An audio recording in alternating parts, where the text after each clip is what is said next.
another story. Okay, so chronic pain. So basically you would want both CBD and THC for chronic pain because the CBD acts as your anti-inflammatory and it also interacts with THC in such a way as to improve the way that both of them work. THC, no cannabinoid should... no cannabinoid should be used unopposed.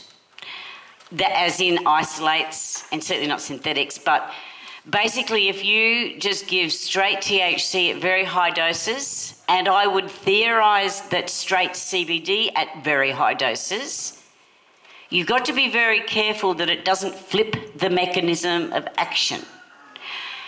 The endocannabinoid system, which we haven't got into at the moment, is a regulatory system. It's a fine-tuner, so it can both activate and inhibit.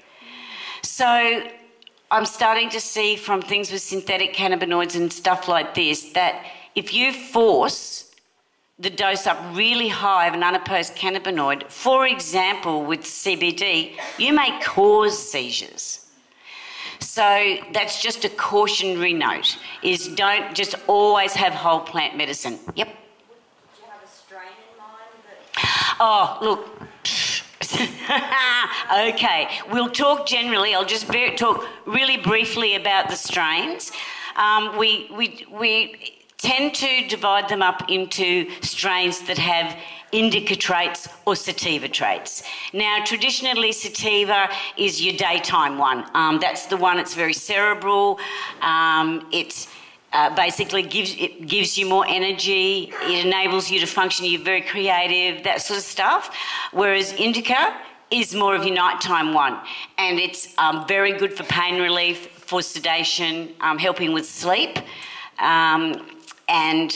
But also, it can also help with creativity too. But whereas the sativa, you can be creative and do something. With the indica, you'll be creative and just think about it for hours. So that's probably the difference. So when you're looking at a medicine for chronic pain, then you would be saying, okay, let's have a sativa-dominant oil for daytime, with CBD, of course. And we'll have an indica-dominant strain for nighttime at a higher dose to help with sleep and to help relieve pain as well. Now, and I'll just sidetrack here when we're talking about helping with sleep. Okay, so, which it certainly does. It's the best thing for improving sleep that I think exists in the world, myself, apart from natural rest, which a lot of us don't get. Now, I'll compare it to benzos. You know, like temazepam, diazepam, all of those. Okay. Now, they also, especially temazepam, the hypnotics, like Mogadon, temazepam, they will put you to sleep. But what they do is stop you from dreaming. They stop your REM sleep. Now, we're now discovering that REM sleep is incredibly important because that's the way our brain sorts things out for us. It's when we decide what things are going to go into our memory banks as a trauma, what's going to go into our memory banks as a happy memory. So all that dreaming is your brain's way of sorting through things and helping your brain sort it all out. So when you stop that with a benzo, what happens is you're actually interfering with your body's ability, for example, to recover from stress or to cope with stress. But you don't even know. You don't even know that's what you're missing, except that things all just become a little more difficult. But with cannabis, it actually doesn't interfere with your REM sleep. So you still dream, but you don't remember it. Now, I just think, isn't that a wonderful thing that nature has done for us? That it's given us a herb that can help us process our traumatic memories and prevent post-traumatic stress syndrome, by us not remembering our dreams. So our brain is still doing all the work, but we don't necessarily have the trauma of remembering it. So, and that also explains why it's so helpful in PTSD, because of the way that we process memories and the way that, and the part that sleep plays in that, and the part that cannabis plays. So, and that's why when you're looking at chronic pain treatment, you want to improve sleep quality as well, because that is really what's going to improve your energy the next day too. So, so that's basically that. But if I was treating someone for chronic pain, and I think John Tay will probably reiterate this tomorrow too, is that I wouldn't just be giving you cannabis medicine. I would be having a look at I would actually do a naturopathic assessment on you and have a look at things like your diet and what your gut microbiome is like, you know, because that's the other new and exciting field of medicine, is the gut microbiome and the gut-brain axis and all of that stuff. And I would be having a look at whether, you know, what we can do to improve your liver function, your gut function, your energy levels, your immune system. So, and I will say again, there is a planet full of herbs out there. And so many of them do wonderful things as well. So if a real program for someone with chronic pain would include a herbal medicine regime as well, with cannabis being the main analgesic and one of the main anti-inflammatories. Yep. Yeah, and maybe for pain, if I may add to that, one of the leading causes of pain is also chronic dehydration. Well, absolutely. And do you know, I would have to say that a really good side effect of having to take multiple herbal medications is that you automatically increase your water intake by 3 and 4 glasses of water a day. It's a wonderful way. For those of us that have trouble drinking a lot of water, just take a whole heap of herbal supplements, because then you'll drink a heap. How are we going, Michael? You can have another couple of questions. Okay, yep. I was just wondering how cannabis affected other medications. Oh God, okay. That's a great question for right at the end of the talk. This is another whole talk. As a matter of fact, we might even do a bit of that tomorrow. So yes, right. Can cannabis interact with other medications? Yes, it can. However, it is mainly CBD that interacts. THC doesn't interact as much. The reason for that is the enzyme systems in our liver that are responsible for metabolizing drugs. Some drugs are metabolized through one enzyme system, others through another.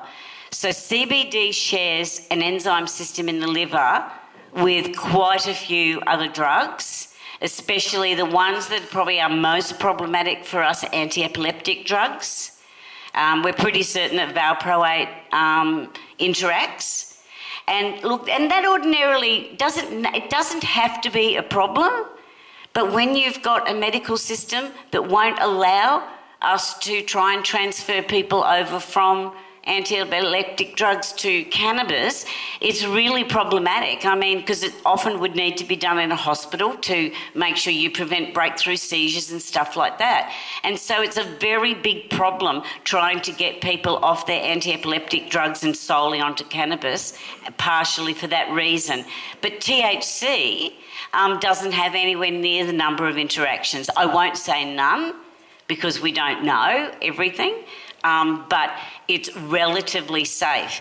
And don't believe all the hype that says that only CBD can fix epilepsy. That's utter crap. Most epilepsies will require both, though sometimes you can get away with it not being activated, so it still doesn't have to be psychoactive. But we're certainly discovering that epilepsy does require THC as well. And indeed, if you go way back into O'Shaughnessy's history, with having a look at back in the 19th century, there was no high CBD back then. You know, it was just the indica tincture that they got from the hashish they got from India, you know, and that's what they used to stop, you know, the seizures in this baby and that they had reported and everything. Very interesting history there. Yeah, so, you know, they didn't have high CBD back then. Well, keto diet I'm sorry, but that's probably the one diet that I would never recommend to anybody. Don't get me started on the keto diet. I think it's disgusting, and I think it has actually contributed to some children's deaths, to be perfectly honest. But that's okay. I won't. Yeah, I'm pretty easy with most treatments. You know, horses for courses. But the dangers of a ketogenic diet, I just can't overestimate, really. For short term, probably won't do much, but long term, it's deadly. And even for, especially when children are left on it for years longer than they're meant to be on it. It does terrible things. Anyway, so a couple more questions.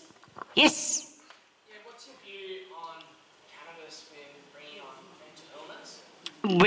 Okay. That's oh God, okay. Another one that we can do a whole lecture on. Oh, with mental illness. Okay, I'm going to say just one thing here, which I hope will scotch any of these things about cannabis causing schizophrenia. Right? There are now close to, is it 1 billion users of cannabis in the world today? 1 billion, okay? The incidence of schizophrenia remains at 1% of the population, where it has been since time immemorial, since we first started doing statistics on it. So, if cannabis causes schizophrenia, why is there no rise in the rate of schizophrenia? Make sense? So really, you don't actually need any other studies apart from that fact. Like, to me, that's just so fucking obvious. That with more users of cannabis in the world than we've ever had before, yet the rate of schizophrenia remains at 1%. Having said that, so we have this thing that correlation is not causation. And yeah, certainly cannabis is correlated with psychotic breaks and first-time psychotic episodes. So has the first year of university. Do you follow me? Like, there's a lot of first episodes of schizophrenia come from the stress of the first year at university. So, and so I often use that example to just try and bring it back off the hysteria level and down back to what it really is that, yes, it can, if you've got especially an unopposed cannabis, unopposed THC with no CBD, like the really shit weed you used to get on the streets. And, so there's ways that, that can happen. But when you're looking at it causing it, no, it doesn't. The adolescent brain, yes, there are some short-term changes. So we should not encourage adolescents to smoke high THC weed, and we should really encourage them to smoke with a higher CBD content just in case there is some long-term thing there. But they haven't discovered anything long-term at all. And the really interesting thing is that the over 50s, our cognition improves on cannabis, doesn't it? Improves. I'm thinking better than I ever have. So definitely, like I said before, for some people it fires their imagination and they don't handle it, but they all recover. Yeah, all recover. There's no permanent. There is no permanent psychiatric sequelae. Put it that way. Yes. Is there any further then to dementia and Alzheimer's in relation to? Okay. I think there might even be a couple of studies that are getting underway with that, even though you've got to question them all in Australia because the dickheads keep using isolates and synthetics instead of whole plant medicine. But I think palliative is starting to use a bit more whole plant now. But with Alzheimer's, dementia and stuff like that, well, we really honestly think that cannabis is a dementia preventive. So, how many hippies do you see with dementia? They discovered by accident it was helping Alzheimer's in some other trial. Yeah. So there was a little help for Alzheimer's. It's the same way. How many fat hippies do you see? Even though they get the munchies all the time. Yeah. So. But on mental health, which is a really big issue, so I want to put a sign up. Welcome to Nimbin may contain traces of nuts. But seriously, Nimbin for a long time has collected people who don't fit in or get rejected by their communities. When you used to get out of jail in Grafton, if you didn't have somewhere to go, they gave you a free bus ticket to Nimbin. So, and we became this political scapegoat. Like people, the Coffs Harbour member a few years ago said, you want to legalise cannabis? You want everywhere to look like Nimbin? And it was the end of the discussion. So it's interesting. So, and now that medical marijuana's kind of become more respectable, you know, we're not the druggy town we were, and real estate's doubled in the last 5 years. So no one wanted to live here, which was pretty cool. It's all changed. You did that a bit. So lots of people with mental health problems in Nimbin, and definitely pot doesn't suit them all. But for some, they relax. It's just gold. You know, looking at the use of cannabis in people with schizophrenia and stuff like that, it really is a bit of which came first, the chicken or the egg.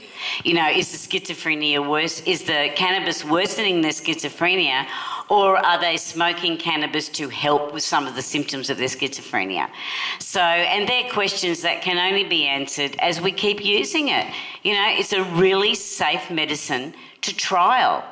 And none of the psychiatric effects are permanent that we've come across so far. Even the effect on the adolescent brain, it's still not permanent. But, you know, with the political climate and correctness and all this sort of stuff at the moment, we just have to be a little careful in how we recommend things to adolescents. And I'll just might say a brief word and then we'll finish up. Yeah, I reckon I heard what you said about children smoking. Generally, where I say to people, wait as long as you can before you smoke, young people. Yeah. The peer group pressure is huge. Half of Australian school kids have tried cannabis by the time they leave, says the census. I never know how true it is. But really, the longer you wait before you use any drugs, the better, I reckon. And don't ever smoke with tobacco. But you try and tell that to kids. Yes. It's really hard. Yep. So just having a look at the most contentious areas, which is pregnancy, childbirth and lactation, and paediatrics to a lesser extent. Now, we cannot recommend that you use cannabis in any of those situations, but I will guarantee, and you can remember this, that cannabis is safe in pregnancy. Cannabis is safe in childbirth, and cannabis is safe in lactation. As a matter of fact, it will prove down the track that everything will be easier for you, pregnancy, childbirth, lactation, if you use cannabis. But it will be quite a while before we have enough evidence of that come through.